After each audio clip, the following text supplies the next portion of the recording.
ఇప్పుడు పాలకూరను మనం వండి తిన్నాం, అందులో ఉన్న ఆక్సలేట్స్ అన్నీ 90% పోతాయి అన్నమాట. ఇక వేడి చేసినప్పుడు ఉండవు అవి వాటర్ సాల్యుబుల్ కాబట్టి పోతాయి అన్నమాట. మరిగినప్పుడు ఆవిరిలో పోతాయి, పిండినప్పుడు అటు పోతాయి, వేడికి నశిస్తాయి అన్నమాట.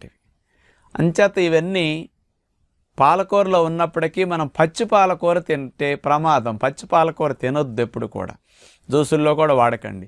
వేడి చేసి తీసుకుంటే దోషం ఏమీ లేదు.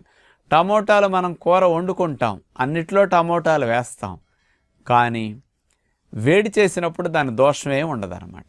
ఇంకొకటి, మన కిడ్నీలు అనేవి ఆక్సలేట్స్ని సుమారుగా 40-50 మిల్లీగ్రాములు మాత్రం ఏ రోజుకి ఆ రోజు విసర్జించగలుగుతాయి. మనందరం స్టోన్స్ రావటానికి కేవలం ఆక్సలేట్స్ ఎక్కువ ఉండే పాలకూర టమాటా వాడటం వల్లేనా అంటే కాదు. వీటితో పాటు మనం ప్రతిరోజు టేస్ట్గా ఉండాలని